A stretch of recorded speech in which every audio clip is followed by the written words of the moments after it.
ফেসবুকে রিসেন্টলি নতুন একটা আপডেট দিছে, যে আপডেটে ফেসবুক তারা বলে দিছে এখানে ফেসবুকের অ্যালগোরিদম কিভাবে কাজ করে বিষয়ে ফেসবুক নতুন একটা রিসেন্টলি আপডেট দিছে আজকেই। ফেসবুকের এই আপডেটে তারা এখানে বলে দিছে যে এখন নতুন কন্টেন্ট ক্রিয়েটর তাদের ভিডিওগুলা কিভাবে ভাইরাল করতে পারবে, কিভাবে নতুন নতুন অডিয়েন্সের কাছে তাদের ভিডিওগুলা পৌঁছাতে পারবে এবং অডিয়েন্সরা তাদের ভিডিও কেন শেয়ার করবে এবং তারা এখান থেকে খুব অল্প সময়ের মধ্যে কিভাবে ইনকাম করতে পারবে সে বিষয়ে ফেসবুক রিসেন্টলি একটা আপডেট নিয়ে আসছে আজকে। তো যারা কন্টেন্ট ক্রিয়েশন করতে আসছেন তারা এই আপডেট সম্বন্ধে জানতে হবে। নতুন এবং পুরাতন যারা কন্টেন্ট ক্রিয়েশন করতে আসছেন, ফেসবুক থেকে ইনকাম করতে আসছেন, এই বিষয়টা ভালোভাবে তাদের জানতে হবে। তো চ্যানেলে যারা নতুন আসছেন তারা অবশ্যই চ্যানেলটা সাবস্ক্রাইব করে যাবেন, কেননা এই চ্যানেল থেকে শুধুমাত্র ফেসবুক রিলেটেড নতুন নতুন আপডেট নিয়ে আলোচনা করা হয়, নতুন নতুন আপডেটের ভিডিও আপলোড করা হয়। তো ফেসবুক রিসেন্টলি যে আপডেট এখানে দিছে, এখানে তারা লিখে দিছে দেখেন, how the algorithm work for a beginner. তো সহজভাবে আমি এখানে বাংলায় ট্রান্সলেট করে দেখিয়ে দিচ্ছি। দেখেন এখানে তারা লিখে দিছে এখানে একজন নতুনদের জন্য অ্যালগোরিদম কিভাবে কাজ করে। আপনি যদি একজন নতুন কন্টেন্ট ক্রিয়েটর হয়ে থাকেন অথবা পুরান কন্টেন্ট ক্রিয়েটর হয়ে থাকেন, তাহলে আপনি যে ভিডিওটা আপলোড করতেছেন সেই ভিডিওটা ভাইরাল করার জন্য অ্যালগোরিদম কিভাবে কাজ করে। সহজ কথায় বলতে গেলে তো অ্যালগোরিদমটি এমন কন্টেন্টের সাথে মানুষের মিল খুঁজে বের করার জন্য কাজ করে যা তাদের কাছে আকর্ষণীয়, বিনোদনমূলক এবং তথ্যবহুল মনে হয়। মানে হলো ফেসবুক অ্যালগোরিদম এমন কন্টেন্টকে সাজেস্ট করে, নতুন নতুন অডিয়েন্সের কাছে পৌঁছে দেয় যে কন্টেন্ট অডিয়েন্সরা দেখে আকর্ষণীয় মনে করে, বিনোদনমূলক মনে করে এবং তাদের তথ্য প্রযুক্তি মানে তারা কিছু শিখতে পারে। ফেসবুকের অ্যালগোরিদম মানুষের কাছে এমন ভিডিও সাজেস্ট করে।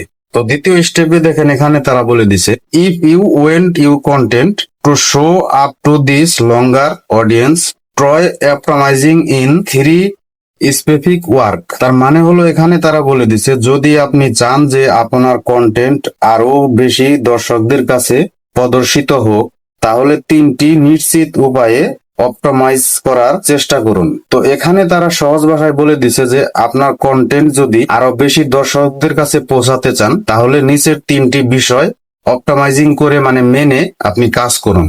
1 নম্বরে এখানে তারা বলে দিছে, মেক অরিজিনাল কন্টেন্ট। মানে আপনি যে কন্টেন্টটা তৈরি করছেন সেটা অরিজিনাল কন্টেন্ট তৈরি করুন।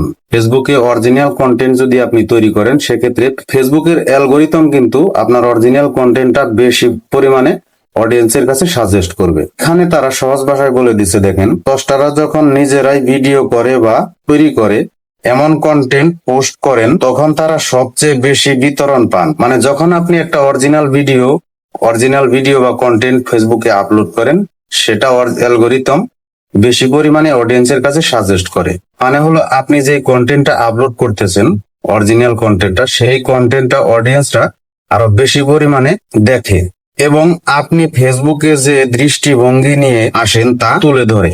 আপনি যে ভিডিওটা করতেছেন, যে কন্টেন্টটা ফেসবুকে আপলোড করতেছেন, সেই কন্টেন্টে আপনার দৃষ্টিভঙ্গি কি আছে, আপনি কোন বিষয় নিয়ে কিভাবে ফেসবুকে ভিডিও আপলোড করতেছেন, কি দৃষ্টিভঙ্গিতে ফেসবুকে ভিডিও আপলোড করতেছেন, সেই বিষয়টা কিন্তু ফেসবুকের অ্যালগোরিদম দর্শকদের কাছে তুলে ধরে। 2 নম্বরে তারা লিখে দিছে, মেক শেয়ারেবলি কন্টেন্ট। মানে হলো শেয়ার করার জন্য যোগ্য কন্টেন্ট তৈরি করুন।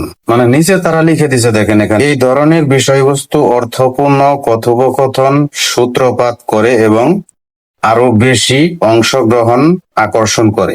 মানে আপনি যদি ফেসবুকে শেখার মতো কিছু আপলোড করেন, শেয়ারযোগ্য কন্টেন্ট তৈরি করেন, এই ধরনের কন্টেন্ট দর্শকদের কাছে আরো বেশি আকর্ষণ করে, আর এই আকর্ষণিত হয়ে তারা এই ভিডিওটি আপনার কন্টেন্টটি কিন্তু শেয়ার করে। তাই ফেসবুক বলছে আপনি শেয়ারযোগ্য কন্টেন্ট তৈরি করুন, যাতে মানুষ এখান থেকে কিছু শিখতে পারে, বিনোদন নিতে পারে, অথবা আপনার কন্টেন্ট দেখে কেউ অবাক হয়ে যায়। 3 নম্বরে ফেসবুক এখানে বলে দিছে, কমপ্লি উইথ ইউর গাইডলাইন। ফেসবুক যে গাইডলাইন দিছে সেই গাইডলাইন অনুযায়ী কাজ করুন, সেই গাইডলাইন মেনে কাজ করুন। এই বিষয়টা আমরা অনেকেই করে থাকি, যারা অরিজিনাল কন্টেন্ট তৈরি করে তারা সবসময় ফেসবুকের গাইডলাইন মেনেই ফেসবুকে ভিডিও আপলোড করে, ফেসবুকে কাজ করে। তো তারপরেও ফেসবুক এখানে কিন্তু কিছু বিষয় তুলে ধরেছে, যে বিষয়গুলো আপনাকে অবশ্যই মানতে হবে। মানে ফেসবুক কিন্তু এখানে বলে দিছে, আপনার কন্টেন্ট যাতে সুপারিশযোগ্য ভিডিও হিসেবে প্রদর্শিত হয় তা নিশ্চিত করার জন্য আপনার কন্টেন্টকে আমাদের অর্থখণ্ডতা, নিয়ম এবং নির্দেশিকা মেনে চলতে হবে। এই নির্দেশিকাগুলি আপনার কোন ধরনের কন্টেন্ট সুপারিশ করব এবং কোন ধরনের কন্টেন্ট সুপারিশ করব না তা বর্ণনা করা হয়েছে। আপনি এখানে অরিজিনাল কন্টেন্টই তৈরি করতেছেন, সেই কন্টেন্টটা কিন্তু ফেসবুক কোন কন্টেন্টটা আপনার সুপারিশযোগ্য হবে এবং কোন কন্টেন্টটা সুপারিশযোগ্য হবে না সেটা কিন্তু ফেসবুক নিজেই সাজেস্ট করবে। সাজেস্ট করে তারা অডিয়েন্সের কাছে পৌঁছাবে। আপনার ভিডিওতে এমন কোনো কথা বলা যাবে না যে ভিডিওটা মানুষের ক্ষতি করে, এমন কোনো কাজ করা যাবে না যে ফেসবুকের গাইডলাইনের বাহিরে যায়। তাহলেই আপনার এই কন্টেন্টটা ফেসবুক নতুন নতুন অডিয়েন্সের কাছে পৌঁছাবে। ফেসবুকের অ্যালগোরিদম আপনার ভিডিওটা আরো বেশি ভাইরাল করার চেষ্টা করবে। তো এখানে বোনাস টিপস হিসেবে ফেসবুক বলে দিচ্ছে, দেখেন, যদি ভিডিও আপনার স্টাইল হয় তাহলে আপনার ফলোয়ার্স বাড়ানোর সবচেয়ে কার্যকর উপায় হলো ধারাবাহিকভাবে আকর্ষণীয় রিল তৈরি করুন। ফেসবুক কিন্তু রিলসটাকে বেশি প্রদর্শন করতেছে, বেশি সাজেস্ট করতেছে।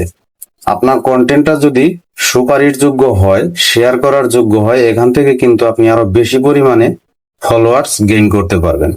রিলস ভিডিও হলো নতুন দর্শকদের কাছে পৌঁছানোর সবচেয়ে সহজ মাধ্যম। তো এই ছিল আজকের নতুন আপডেটের মূল ভিডিও। তো ভিডিওটা দেখে যদি একটু উপকার হয়ে থাকে তাহলে ভিডিওটি শেয়ার করে দিবেন। আর আমাদের চ্যানেলে যদি আপনি নতুন হয়ে থাকেন তাহলে অবশ্যই নতুন নতুন টিপস পেতে চ্যানেলটি সাবস্ক্রাইব করে রাখবেন।